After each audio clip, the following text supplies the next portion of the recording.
Welcome back, troops, to a special Remembrance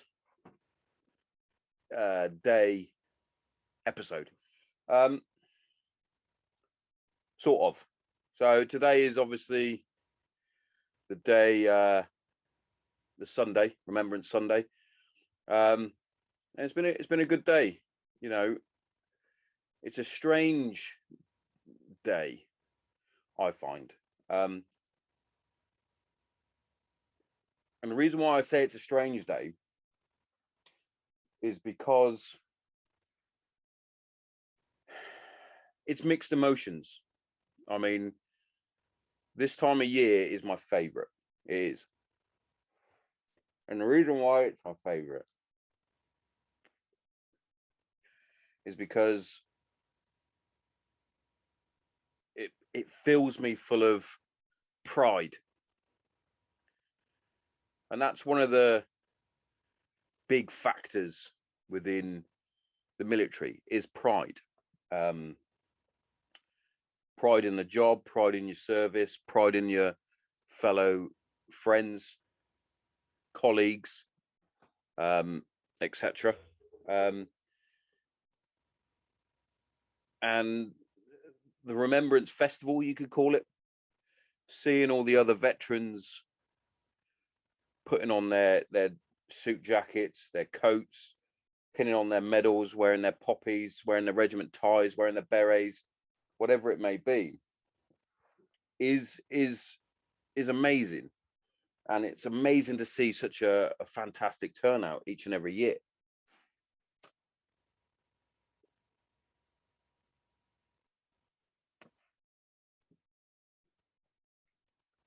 Apart from last year, obviously. Last year was a bit of a pain through COVID, but this year was a brilliant turnout, and it literally did give me a boost of morale. You know, seeing all these different veterans from different walks of life, from different eras, you know, some from wearing medals from the Troubles, from the Falklands Wars, Gulf War One, up into the Iraq War, Afghan War, you know, Bosnia, everything, you know, soldiers, airmen, seamen wearing these fucking medals pinned across their chest and standing chest out, like full of pride. But there's also that little bit of reflection time, that bit that you realize that people didn't actually come home from some of these conflicts. And that really is the hardest part of it. I was quite fortunate in the fact that I never lost anyone through combat. You know, the very close friends that I did lose were lost in accidents, and one unfortunately took his own life because of from the demons of war. But I can't even imagine what it's like for the lads that have to look back on days like today and on the 11th and relive, you could say. It's got to be hard. And it's during these sorts of these festivals, these days of remembrance and things like that, that you have to check in with your pals, because they could really be struggling today because of that reflection period. It's a difficult time. It's a difficult subject. It's hard to let go. But like I said, it was also that time where you pin your medals on and you puff your chest out and you are proud of what you've done. And like I said at the beginning, it's my favorite time of year. You know, some people get excited for Halloween. Some people get excited for Christmas. Some people get excited for the New Year, summer, that sort of thing. For me, it's always been around this sort of time, November, around the 11th, especially during and then after service, because as most of the listeners know, that my main issue was letting go, was still holding on to certain parts of my life that I'm no longer doing. So I always looked forward for this, because it was, boom, I can now be back with my tribe, back with my mates, back wearing a similar sort of uniform, with the tie, with the beret. I felt like I belonged again. Now,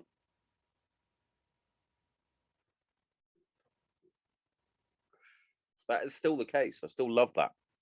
I still love meeting up with my pals, having a chat, reminiscing. And like I said, it still fills me full of pride, wearing these medals, wearing the tie, wearing my cap badge. But previous years, I then sink back down, because it's like, oh, it's over. A bit like a kid at Christmas. Kids at Christmas get all excited, get all amped up, get revved up. Boom, Christmas Day. Christmas Day is done. Christmas night is done. It's like, now what? Now I've got to wait for next year. And for me, previous years, that's when I would then slide back into that self-loathing, you know, attacking myself, being all negative, self-destruct button. And that's because I literally couldn't let go. Now I look back, and I'm still looking back, and it's pride, it's loving what I accomplished, because I did set out to join the Air Force. I did set out to do all that, and I did it. That's the main thing. I did it. And previously it was, oh, I didn't do it long enough. I didn't do enough tours. I didn't get enough medals. I didn't do what I set out to do. I had more to give. And that's a killer. That was a killer. But now it's reflecting, and it's being happy with what I did, and accepting why I gave it up, and accepting that that is now in the past. I'm looking forward into the future. I'm not living in the past. I'm living for the next avenue, the next step, the next thing that I'm doing. And it's a wonderful journey now. Previously it was a rocky, hard, horrible journey that I hated. I hated being a part of it. I hated being in it. I hated everything that was going on, because it wasn't what I did. Now I'm a veteran. I really take pride in that moniker now, of being a veteran. I love it. And looking back on today as well, there was a few things that I thought was a bit different, and I never really thought about it. But we're now getting to the sort of stages where those veterans from World War II are almost gone. That generation is almost gone. And it's our mission now as these new veterans from the Afghan war, from the Iraq war, even the likes of the Troubles and the Falklands, Bosnia, Kosovo, all those guys. We're now the torchbearers of the new veteran community. We're the ones that the kids will be like, have you seen that veteran? And I said it to the missus the other day, because they were talking about what was happening on the 11th, and the girls were saying that they've got some veterans coming to the school to do a little bit of a parade, that sort of thing. And I was like, oh, I'll do it. I'll come along. And it was like, oh, you're not one of them. It's like, what do you mean? I am. I'm a veteran.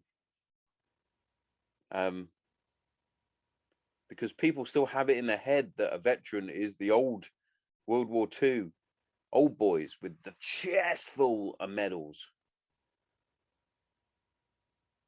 You know, it's not that. It's not that. A veteran is someone who served within the military. A military veteran, that is. It could be a police veteran. It could be ambulance service veteran. But obviously, I'm talking from this sort of experience. And it's all got me thinking, like, us sort of newer generation of veterans have got to sort of carry the torch and sort of educate and guide civilians into these sort of discussions. I took a friend today down to the Remembrance service. We had a few beers afterwards. You know, was giving him a bit of a chat about what was going on, things like that. It's mad how people see and think of what a veteran is, and they get a bit confused by it. But at the end of the day, we're all in it together, no matter the cap badge. And that's sort of what I like about this time of year, is that we all come together. You know, yeah, of course, we have the inter regiment banter, you have the inter squadron banter, you have the inter service banter, shit banter. But we all come together, and it's like, yeah, we all did something. We all did something different. We all did something. It's that famous saying I like, is everybody's war was different, but everybody's war is the same. Everybody's service is different. You know, everybody does different things, but we all serve for a reason. We all did it for we all did it for a reason, but we all did it for our own reasons as well. It's awesome, and that's what I love about it. I also read somewhere about sort of ribbon jealousy or medal jealousy.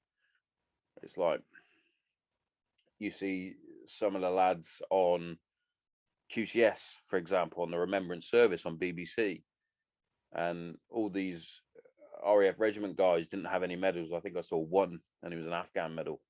It's like, oh, we're coming to that sort of stage.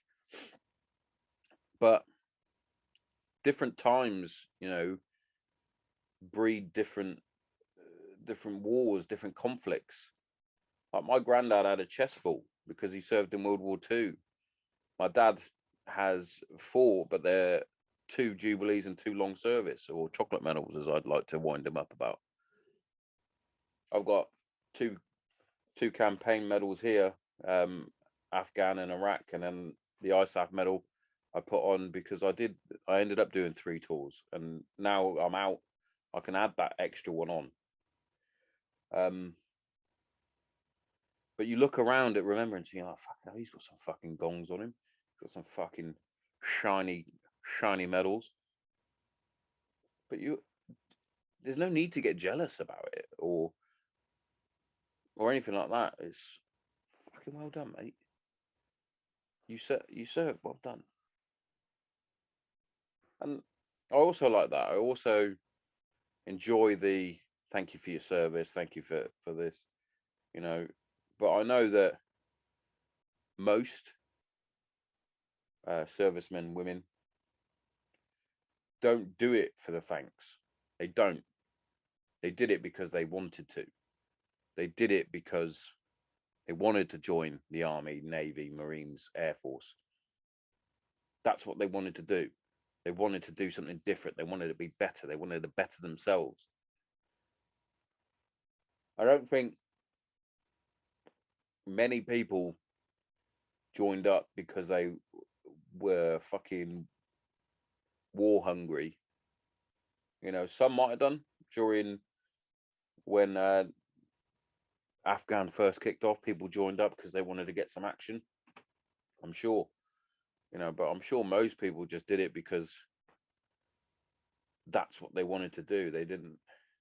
A lot didn't know what they wanted to do, and that gave you a good focus, a good goal, a good avenue to do something different. And being in the military was one of the greatest things to ever happen to me. It changed me as a person. It made me more confident. It made me more goal orientated. It made me more disciplined. Um, but it also did a lot of other things that it's like, why do I do that? You know, it's like, what are you talking about? Stupid sense of humor and all that sort of stuff. But for me, like I said, it's literally my favorite time of year. It really is. And I already know now that as of tomorrow onwards, I'm not going to go on my downward spiral. I'm not, because I no longer have that sort of disruptive part of me that wants me to fail, that wants me to be negative, that wants me to be in that hole, that goes, oh, you should be proud of what you're doing now. No, bollocks. You know, I've got those lights at the end of the tunnel, the lights that are in the house at the minute that are getting ready for bed because we've got school in the morning.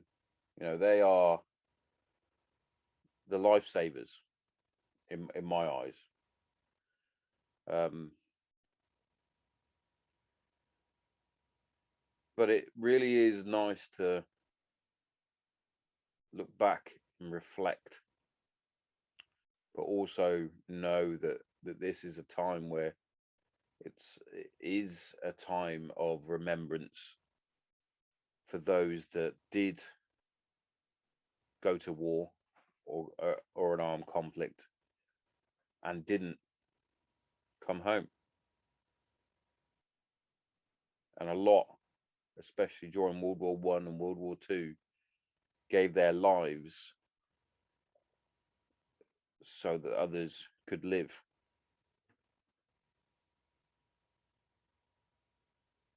And even now, the Iraq War, the Afghan War, ones that I can speak about because I was there,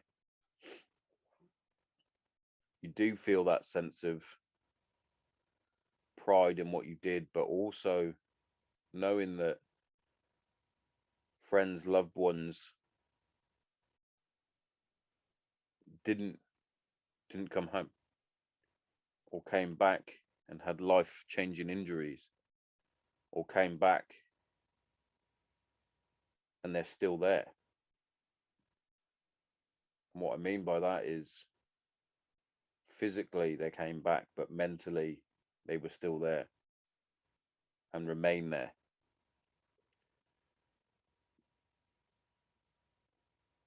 Which slowly takes us on to the point of mental health, and the reason why is I started this, the reason why I continue today, came up on my memories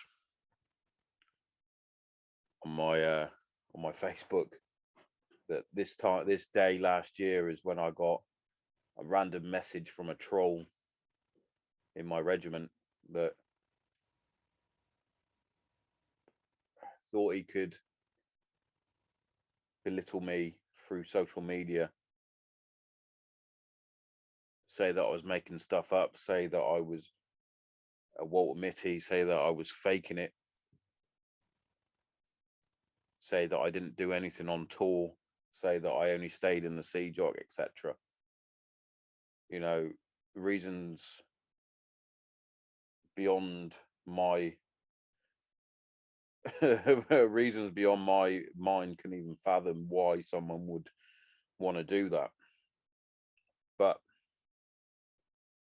you know, it wasn't the first time and it won't be the last time.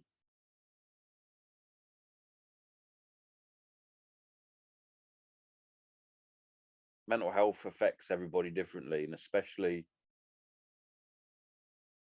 during this sort of time period, people do struggle, people do reminisce too much and end up back in a terrible dark place. And it's tough, it's hard on everybody around. But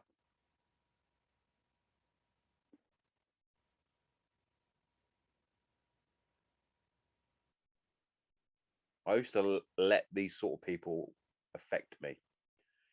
But now I know that most of the time these people lash out because they're the ones hurting. They lash out, they don't understand why they're feeling the way they're feeling, and they lash out at someone that's trying to better themselves and help others. You know, if I'm a mental punch bag for you to make your little video clips, for you to troll, for you to send comments, if that makes you feel better, crack on. But I know deep down that it's not making you feel better. And I feel a bit sorry for you because you don't know the effects that you have on other people, and you probably don't really know the effects that's going on in your own head, which is why you're lashing out. I've been there, trust me. Um, but yeah, just to finish up, really, it's only going to be a quick one. I do have one booked in again with my boy Luke Neeson. That's coming up.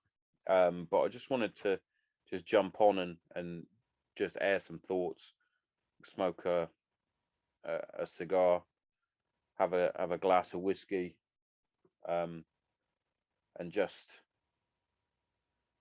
pay my respects to those that have fallen, but also show my admiration and how proud I am of each and every veteran and each and every service man, woman that's out there, because you guys are still doing a great job keeping the country safe, and those that are veterans, you did an amazing job keeping the country safe, and I'll forever be proud to wear my medals, forever proud to say that I served in the military, and I'll forever always be proud of being part of the British Armed Forces family. So yeah.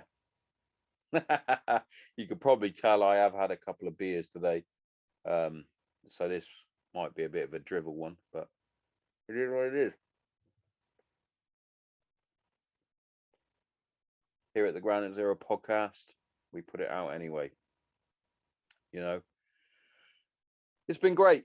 It really has. And there's more to come. It's been a bit slow on the uptake for getting guests in, getting guests on. I've had a few drop out recently due to other commitments, but it is what it is. It doesn't stop me because, well, I can do it like this. I can sit here and I can talk, drivel for 30 minutes or so. It doesn't really bother me. I do like to have a guest on. But I have got some fantastic ones in the pipeline, getting them ready to come on. It's just sorting out timings, and sometimes life gets in the way. It really does. But I want those that have actually sent messages to me to ask me if I'm all right. I've been a bit quiet. Literally, it is literally just life getting in the way. It's not anything going on in the noggin. The noggin is pretty good. I'm cracking on. I've got a few things that I want to get started and get up and running, but that's a secret until I'm ready. But yeah, so coming up soon, we've got obviously Luke Neeson. We've got Matt Creel from Tidy Butt. We've got Mason the Dragon Jones coming on. Laura Marino, Olympian, will be coming on in the new year now. She's having her own sort of stuff going on that I'm not going to discuss because that's a bit harsh. Obviously, Little Brown will be back on, and a few others will be coming on. As always, I don't have this great ambition to get just blue ticks on. I'm not trying to make myself super massive. I'm not trying to be super famous or anything like that. I'm here to have good chats, have good conversations like you would in the pub. And if people like to listen to it, that's a Billy bonus. But yeah, I'm just going to finish off and just say to everyone still serving, amazing. Always be proud. To the veterans, I salute you as well. You guys are brilliant. It was great seeing all those medals out today. It was great seeing such great turnouts at different cenotaphs across the country. And yeah, for those of you that are struggling during this time period, feel free to send me a message just to check in to see if you need a chat. I'm always there. And I'm sure the same will go the opposite way around. But yeah, those that are struggling, just remember there is always light at the end of the tunnel. And as they say in my regiment, per ardua, it's through adversity. We'll always plow through and get there in the end, because that's how we're built. But we're also built to be in a tribe.